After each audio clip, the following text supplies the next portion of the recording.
Good afternoon, stoners. Today we will be going over the basics of growing, harvesting, and curing your flower. First, a side note. It's crucial to be aware of and adhere to the laws and regulations concerning flower cultivation in your specific location. In some areas, home cultivation is allowed, while in other places it remains illegal. Ignoring these regulations can lead to serious legal consequences. This video series is purely informational and is not an endorsement or encouragement of illegal activities. Now on with the video. Growing and harvesting your flower requires attention to detail and care for a successful harvest. Your planning and setup.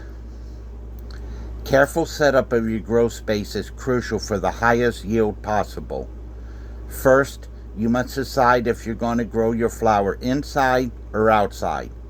Each comes with specific advantages and disadvantages. Here are a few indoor advantages. Precise control.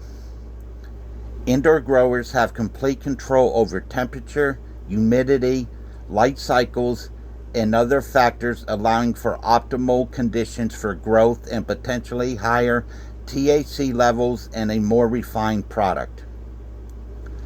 Consistent quality and yield.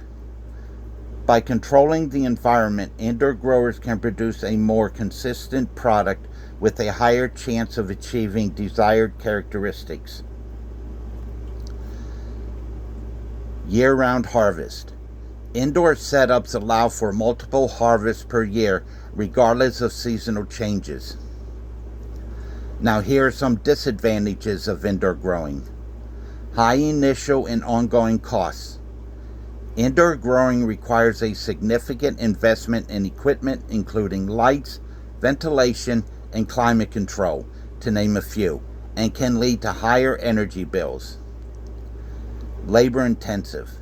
Indoor growers require more hands-on management to maintain optimal conditions and address potential issues. Space limitations. Indoor grow spaces are often limited, which can restrict the size of plants and the potential yield. Environmental impact. Indoor growers can have a higher carbon footprint due to energy consumption for lighting and climate control. Some advantages to growing your flower outside. Natural sunlight. Outdoor growers benefit from the full spectrum of natural sunlight, which can lead to higher terpenes and cannabinoid production, potentially enhancing the flavor and medicinal benefits. Potentially larger plants and higher yields. Outdoor plants have more room to grow, potentially leading to larger yields from individual plants, although this can be affected by the growing season. Lower cost. Outdoor growers generally require less equipment and energy consumption, leading to lower overall costs. Some disadvantages of outdoor growing. Weather dependence. Outdoor growers are susceptible to unpredictable weather conditions such as storms, heat, and cold, which can damage the plants and reduce yields. Pest and disease issues. Outdoor plants are more vulnerable to pests and disease, requiring proactive management and potentially organic pest control. Limited growing season. Outdoor growers are typically limited by the seasons, resulting in fewer harvests per year. Environmental impact. Outdoor grows can be vulnerable to environmental damage if not managed carefully, such as water contamination caused by pesticides. First, you must choose a plant that suits your climate and desired outcome. Next, you must choose your growing medium. There are two avenues you can take when choosing your growing medium. The first is soil. Choose a type of soil appropriate for your plant. Soil pH is an important factor to consider. The second avenue is hydroponics. Hydroponics is a soil-less method using a nutrient water solution that can be more complex but offers greater control. Your next consideration is lighting. Outdoor growers can utilize natural sunlight, ensuring your plants receive the required hours of sun exposure. Indoor growers should invest in quality grow lights that provide the necessary spectrum and intensity for your plant's growth stages. Use timers to maintain consistent light cycles. Your next consideration should be ventilation. Ensure proper air circulation to prevent issues such as mold and pests. Fans may be necessary, especially for indoor growers. In this next section, I will be covering the growing stages. The first one is germination. I covered in a previous video. Seeds need warmth and moisture. This is a very important step to ensure proper growth. The second stage is the seedling stage. Once the seedling sprouts and develops its first leaves, it's in the seedling stage.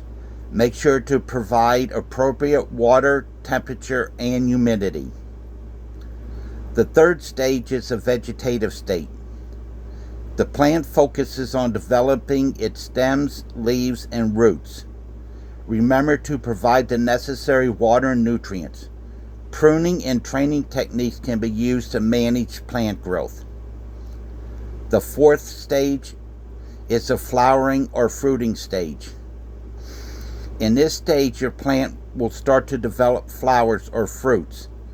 Adjust your lighting and nutrients as needed for this stage, and don't forget to monitor for pests and diseases. When it comes to harvesting your flowers, there are a couple important things to keep in mind. The first is timing. Knowing when to harvest is crucial for optimal results. Indicators vary by plant but can be changing color, size, or firmness. Use clean, sharp tools to harvest. The method of harvesting depends on the part of the plant being harvested. For example, the leaves, the fruits, or the roots. In this next section, I will be covering the basics of drying and curing.